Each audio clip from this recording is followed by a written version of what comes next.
अगला स्टैंडर्ड जो है HRM 9, इसमें क्या बात हो रही है? इसमें मेनली बात हो रही है स्टाफ की वेलबींग और हेल्थ एंड सेफ्टी नीड्स की। Wellbeing and health and safety needs. तो जब ये स्टैंडर्ड वेलबींग और हेल्थ एंड सेफ्टी नीड की बात कर रहा है तो हॉस्पिटल को क्या चाहिए कि वो प्रमोट करें या प्रोएक्टिव स्टेप्स लें for well being of staff.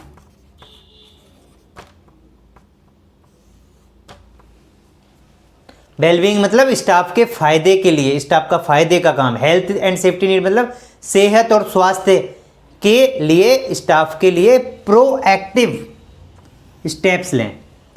Proactive और एक्टिव तो समझते हैं। एक्टिव का मतलब क्या है? जागरूक रहना। प्रोएक्टिव मतलब, एक्टिव का मतलब है हो सकता है कोई इंसिडेंट हो जाए उसके बाद रिस्पॉन्ड करना। जैसे मैं आपको बढ़िया एग्जांपल देके समझा देता हूँ, बड़ा आसान हो जाएगा, कुछ समझाने की जरूरत भी नहीं पड़ेगी इसका मीनिंग। जैसे आप समझिए कि आपने देखा होगा रोड पे पुलिस की गाड़ी साइड में रखी रहती है, आप निकल के जा रहे हैं, कुछ प्रॉब्लम हुई, आपने फ़ोन किया, वो तुरंत से एक्टिव हो जाएंगे, मतलब तुरंत से रिस्पॉन्ड करेंगे। कुछ घटना हुई तो वो क्या हो गया? एक्टिव का एग्जाम्पल है।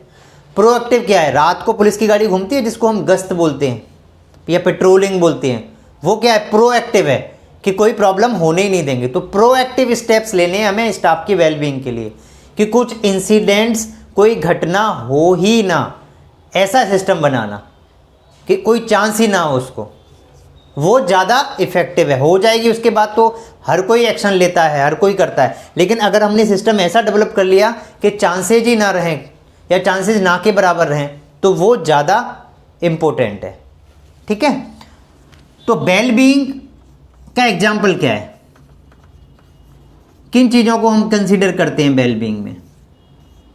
सो हमारी क्लियरली डिफाइंड इसका पॉलिसी हो कि हम स्टाफ की हेल्थ एंड सेफ्टी के लिए क्या हमारी नीड है, स्टाफ की वेल बीइंग के लिए हम क्या प्रोटोकॉल डेवलप करेंगे। जैसे promoting healthy life style,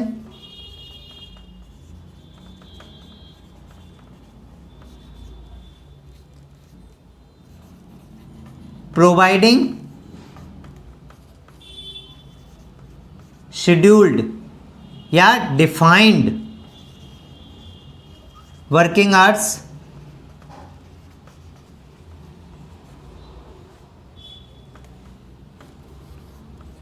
workload monitoring, किस स्टाफ को कितना वर्क दे रहे हो आप उसकी मॉनिटरिंग करना, प्रोवाइडिंग शेड्यूल्ड ब्रेक्स, काम के बीच में स्टाफ को ब्रेक देना, ब्रेक का टाइम देना,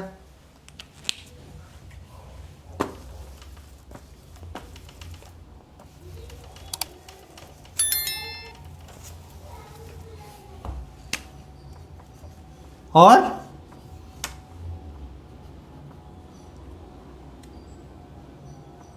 स्ट्रेस मैनेजमेंट,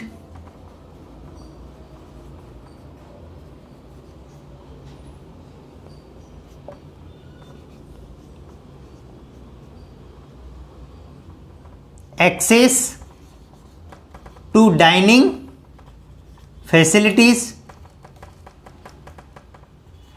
अब स्टाफ को खाना खाना है, लंच करना है, तो उनके लिए एरिया भी तो प्रोवाइडेड हो। स्ट्रेस मैनेजमेंट के लिए कोई सिस्टम तो हो कि अगर स्टाफ को स्ट्रेस हो रहा है तो उसको मॉनिटर करना है हमको। Rewards,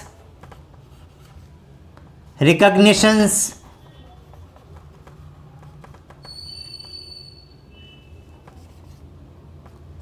staff engagement activities and numbers of things हो सकती हैं। ये सब कल्चर हमें अपनी ऑर्गेनाइजेशन में डेवलप करना पड़ेगा कि स्टाफ का क्या वर्किंग आवर्स होगा, उसको कितने टाइम के बाद गैप देना है, उसको लंच करने के लिए भी टाइम बीच में देना पड़ेगा, ठीक है। उसका उसको कहाँ करना है, अगर उसको ड्रेस चेंज करना है तो उसकी फैसिलिटी हो, बहुत सारे पॉइंट्स हो सकते हैं। अगर उसने कुछ अच्छा काम किया है तो उसको रिवार्ड का कल्चर हो, रिकॉग्निशन हो, स्टाफ एंगेजमेंट एक्टिविटीज़ होती हैं वो प्रमोट करना, जैसे होता है ना पोस्टर कंपटीशन कर दिया, कोई गेम खिला दिया, उसमें आपने कुछ अवार्ड रख दिया कि अगर जो फर्स्ट आएगा उसको ये मिलेगा, सेकंड आएगा उसको ये मिलेगा, एम्प्लॉय ऑफ द मंथ, इस टाइप का कुछ कल्चर डेवलप करा।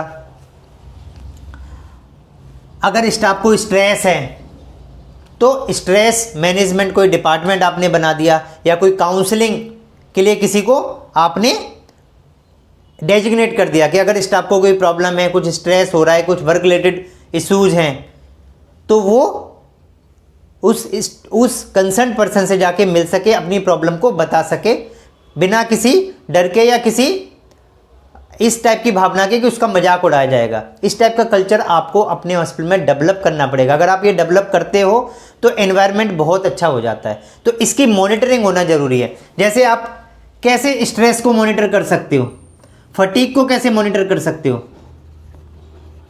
फटीग समझते हो ना, थकावट, कि स्टाफ को थकावट हो रही है तो कैसे मैनेज कर आपको कैसे आपको ट्रैक कर सकते हो। अगर स्टाफ एब्सेंट ज़्यादा हो रहा है तो हो सकता है वो इस वजह से हो रहा हो कि उसके आपने ज़्यादा काम लिया, उससे ओवर टाइम उससे करवाया।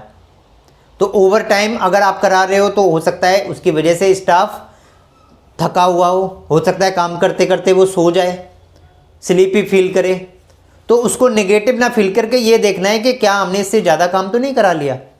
अगर उसका बिहेवियर चेंज हो रहा है, बिहेवियर उसका थोड़ा सा एरोगेंट हो रहा है, तो आप समझ सकते हैं कि हो सकता है काम का लोड ज़्यादा हो गया हो, ज़रूरत से ज़्यादा। अब एक स्टाफ है वार्ड में, जनरली 1 से 6 पेशेंट देख सकता है, 7 देख लिए, 8 देख लिए, लेकिन अगर 12 15 पेशेंट देख रहा है तो डेफिनेटली वो जो उसके अंदर पोलाइटनेस है वो ख़त्म हो जाएगी। तो इस टाइप का अगर कुछ है तो हमें उसको मॉनिटर करना पड़ेगा, हमको देखना पड़ेगा कि वर्कलोड तो कहीं ज़्यादा नहीं हो रहा है, तो ट्रैकिंग सिस्टम बनाना पड़ेगा। और जहाँ पर हमें लगे कि यहाँ पर हमें काउंसलिंग की ज़रूरत है, यहाँ पर हमें कुछ इनपुट्स देने की ज़रूरत है, यहाँ पर स्टाफ का मोटिवेशन डाउन हो रहा है, काम तो ठीक कर रहा है लेकिन स्टाफ को लग रहा है एक जनरल सा टर्म बन गया है, आना है, जाना है, खाना है, ये करना है और चले जाना है, कुछ उसको एंथुजियास्टिक नहीं लग रहा है, कुछ उसको मोटिवेशनल नहीं लग रहा है। तो उस टाइम आप कुछ एक्टिविटीज़ डेवलप करिए, स्टाफ को एंगेजमेंट एक्टिविटीज़ डेवलप करिए। जैसे केक कटिंग कर दिया बर्थडे सेलिब्रेट करने के लिए, कुछ स्टाफ का एनिवर्सरी है तो आपने कुछ गिफ्ट दे दिया। इस टाइप की एक्टिविटीज़ अगर करते हैं तो स्टाफ एंगेज बना रहता है ऑर्गेनाइजेशन के साथ। जैसा पहले भी कहा गया है और बहुत सारे लोग कहते हैं, मैं भी इस चीज़ को कहता हूँ, जब आप एक आधा टाइम घर पे बिताते हो और आधा टाइम अपने हॉस्पिटल या अपनी ऑर्गेनाइजेशन में बिताते हो, तो जो आपकी ऑर्गेनाइजेशन है, ये जो आपकी ऑफिस है, उसको सेकेंड होम कहा गया है। जब सेकेंड होम कहा गया है तो फिर हमें होम वाली फीलिंग भी वहाँ पर थोड़ी बहुत तो देनी पड़ेगी काम के साथ साथ। तो जब स्टाफ को लगेगा कि ये ऑर्गेनाइजेशन मुझे घर जैसा फील कराती है, कभी आपने स्टाफ के परिवार को इनवाइट कर लिया, सारे परिवार को बुला लिया, गेट टुगेदर कर लिया, इस टाइप के अगर आप एक्टिविटीज़ करते हो तो इससे स्टाफ एंगेज होता है ऑर्गेनाइजेशन के साथ में। और जब एंगेज होगा तो डेफिनेटली उसका जो असर है वो काम पर भी पड़ेगा, वो ज़्यादा डेडिकेटेडली होकर काम करेगा। तो इस चीज़ का तो ध्यान रखना ही रखना है। उसके अलावा स्टाफ के हेल्थ इश्यूज का भी ध्यान रखना है। वेल बीइंग के साथ साथ ये स्टैंडर्ड बात करता है स्टाफ की हेल्थ एंड सेफ्टी नीड्स। तो हेल्थ एंड सेफ्टी नीड का मतलब क्या है? आपने स्टाफ को हेल्दी रखने के लिए पीपीई प्रोवाइड कर दिए। अब ये पीपीई अलग अलग स्टाफ के लिए अलग अलग हो सकते हैं। जैसे अगर कोई इलेक्ट्रिशियन है तो आपने वहां पर उसको ग्लव्स दे दिए, है ना, रबड़ ग्लव्स, इलेक्ट्रिक शॉक से बचने के लिए। अगर वहीं पर वो नर्सिंग स्टाफ है तो आपने उसको ग्लव्स, मास्क, वहीं वो ओटी का स्टाफ है तो गाउन, वहीं वो हाउसकीपिंग स्टाफ है तो उसको हैवी ड्यूटी ग्लव्स। वहीं वो मेंटेनेंस स्टाफ है तो आपने ईयर प्लग्स दे दिए। ईयर प्लग्स समझते हैं ना, कान में जो लगा लेते हैं, उससे क्या होता है नॉइज़ वाले एरिया में जहाँ पर ज़्यादा नॉइज़ है तो उसके कान खराब ना हो जाएं, उससे प्रोटेक्ट करने के लिए आप स्टाफ की हेल्थ एंड सेफ्टी की बात कर रहे हैं ना, तो आपको प्रोटेक्शन देना पड़ेगा स्टाफ को, जिससे कि उसको कोई हेल्थ इश्यूज ना हो जाए। उसके अलावा अगर फिर भी कोई हेल्थ इश्यूज हो जाते हैं स्टाफ को, तो आपको उसके लिए एक्शन लेने होंगे, स्टाफ की काउंसलिंग करनी पड़ सकती है।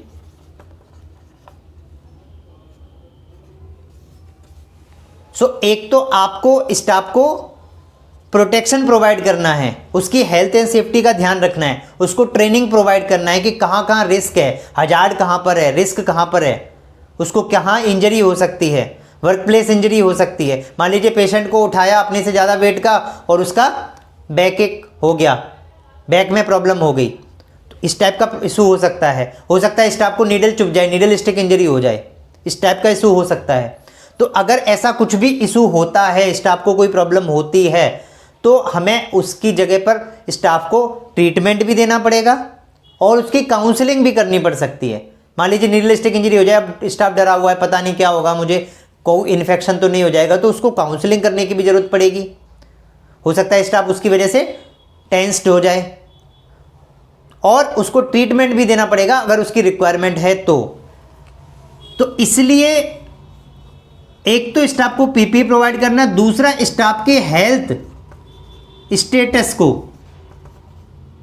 चेक करना भी जरूरी है।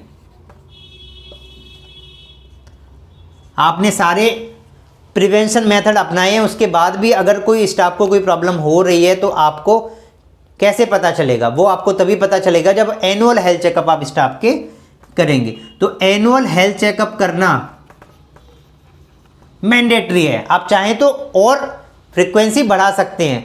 डिफरेंट कैटेगरी के स्टाफ का जो हेल्थ चेकअप है वो आप और जल्दी कर सकते हैं। जैसे किचन का स्टाफ हो गया, अब कोई स्टाफ अगर छुट्टी पे गया तो अगर वो वापस आया 15 दिन से ज़्यादा लीव लेके, तो अगर वो कुकिंग स्टाफ है तो उसका टेस्ट करना पड़ता है ना।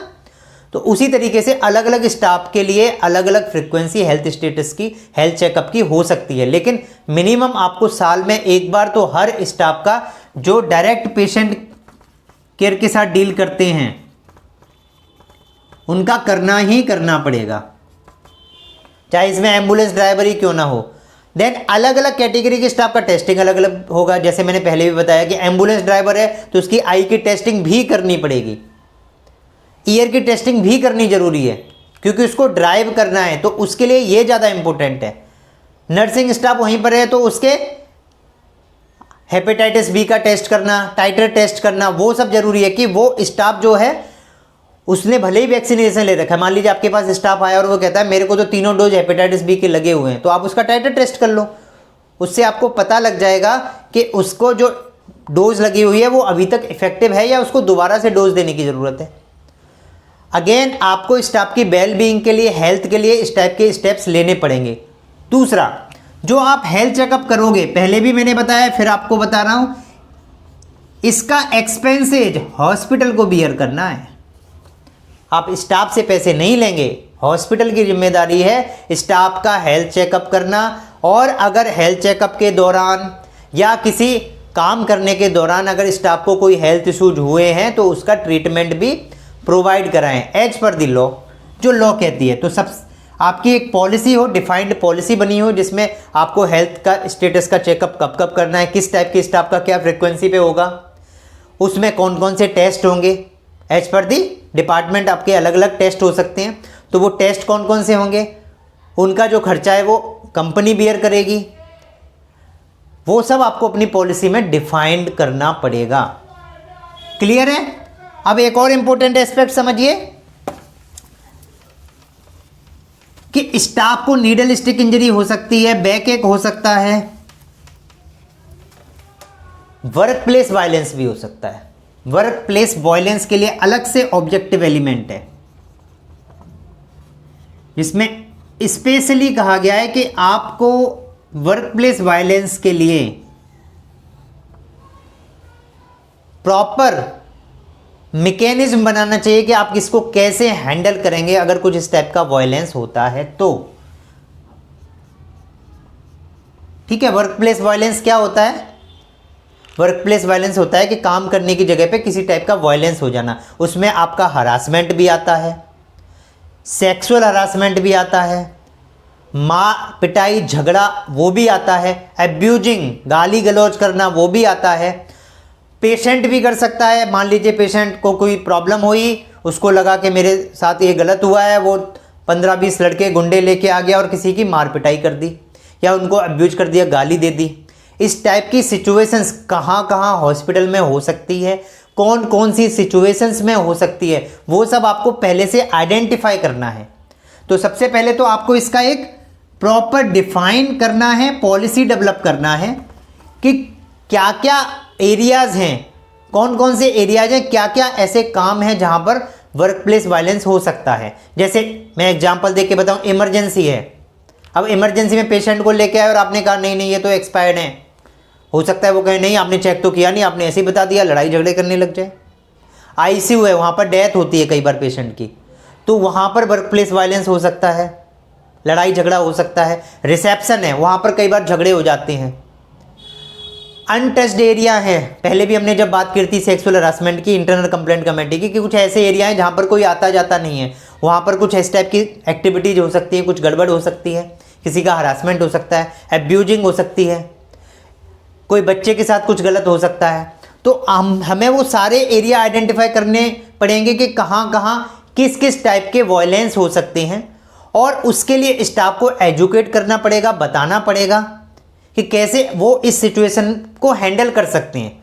एग्जाम्पल के लिए अगर कोई पेशेंट अग्रेसिव हो रहा है, लड़ाई झगड़े कर रहा है, तो इसके लिए कोड बनाया ना। तो आपने फिजिकल फाइट के लिए अग्रेसिव पेशेंट के लिए अगर कोई इमरजेंसी कोड बनाया हुआ है तो स्टाफ वो कोड अनाउंस कर देगा, सिचुएशन को हैंडल किया जा सकता है। तो जो भी आपने अपने मैकेनिज्म बनाई है, वो मैकेनिज्म के बारे में स्टाफ को एजुकेट करना पड़ेगा, तभी वो इस सिचुएशन को हैंडल कर पाएगा। और अगर कुछ वायलेंस हो गया, मान लीजिए किसी ने थप्पड़ मार दिया पेशेंट के अटेंडेंट ने, या किसी स्टाफ की आपस में लड़ाई झगड़े हो गए, एक दूसरे को पीटा, कुछ कर दिया, अगर ऐसा हो गया आपके सारे मेजर्स लेने के बाद भी, तो स्टाफ की काउंसलिंग, कैसे उसको समझाओगे, कैसे सलाह करोगे, आप कमेटी में डिस्कस करोगे, डिसिप्लिनरी कमेटी में एक्शन लोगे, वॉट एवर द मैकेनिज्म, जो भी आपने प्रोसेस बनाया हुआ है वो फुल प्रूफ होना चाहिए। क्लियर स्टाफ को मेंशन होना चाहिए कि ये चीज़ें एक्सेप्टेबल हैं, ये चीज़ें नॉट एक्सेप्टेबल हैं, डूज एंड डोंट्स क्लियरली, कि अगर ये करते हुए कोई भी पाया गया बर्दाश्त नहीं किया जाएगा, सीधा बाहर निकाला जाएगा। बुलिंग हो गया, बुलिंग समझते हो ना, गुंडागर्दी। अब ये हो सकता है कोई रिलेटिव भी करे, हो सकता है कोई पुराना स्टाफ हो जो पहले काम करके आओ, वो अग्रेसिव हो गया हो और वो आके किसी नए स्टाफ को पीट दे, मार दे। किसी स्टाफ को निकाल दिया गया और वो किसी पर सोचे कि इसकी वजह से मैं निकला हूं, वो उसको पीट दे, दूसरे दिन गुंडे ले आए और उसको पिटाई कर दे। इस टाइप की सिचुएशन, बहुत सारी चीज़ें हो सकती हैं। किसी पर तेजाब डाल दिया, अगर ऐसा कुछ भी हो रहा है तो हमें इसके लिए सतर्क होना पड़ेगा, हमें प्लानिंग करनी पड़ेगी कि कैसे हम इन चीज़ों को रोक सकते हैं, प्रिवेंट कर सकते हैं, और अगर कुछ हो जाए तो कैसे हम उस चीज़ को डील करेंगे। तो इसीलिए लोकल अथॉरिटी, पुलिस के साथ कांटेक्ट, कहाँ पर किसको इन्फॉर्म करना है, बताना है, कौन सी हमारी कमेटी है, ये सब हमें जॉट डाउन करना होगा, लिखना होगा, कमेटी में डिस्कस करना होगा, और पॉलिसी को बार बार रिव्यू करना पड़ेगा। हो सकता है आपने अभी जो पॉलिसी बनाई अपने पास्ट के एक्सपीरियंस के बेसिस पे बनाई, या आपने कहीं से कॉपी पेस्ट कर ली, आपको मिल गया कहीं से डॉक्यूमेंट, गूगल पे ढूंढा वहाँ से मिल गया, या किसी ने आपको प्रोवाइड कर दिया।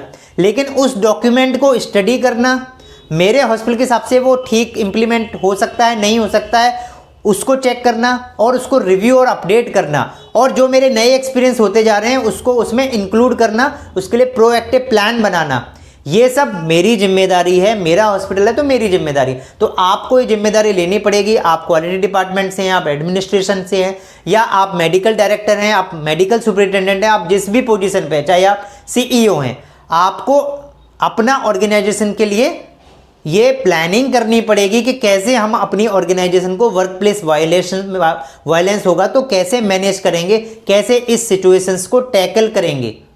वो आपका प्लान फुल प्रूफ हो तो बहुत अच्छा है। वो तभी हो सकता है जब आप उसमें बैठ के बनाएंगे। तो कॉपी पेस्ट करेंगे तो बस वो कॉपियों में ही रखा रह जाएगा, डॉक्यूमेंट में ही रखा रह जाएगा, आपको एक्चुअल में बेनिफिट नहीं देने वाला। बहुत सारी चीज़ें हैं, कैसे आप कंट्रोल करोगे ट्रैफिक को, कैसे आप ज़्यादा लोगों के आने को कंट्रोल करोगे, वो सब चीज़ें इसमें आ सकती हैं। तो इसलिए आपको अपना स्टाफ का हेल्थ का ध्यान रखना है, उसकी वेलबींग का ध्यान रखना है, उसको स्ट्रेस तो नहीं हो रहा। आप इंडिया से बाहर जाइए, वहाँ पर तो स्ट्रेस रूम होते हैं, काउंसलिंग रूम होते हैं। किसी भी स्टाफ को बोल दिया स्ट्रेस हो रहा है तो उसको तुरंत फ्री कर दिया जाता है। किसी स्टाफ को छोड़ दो, इसको स्ट्रेस रूम में भेज दो, काउंसलिंग रूम में भेज दो, इसको छुट्टी पे भेज दो।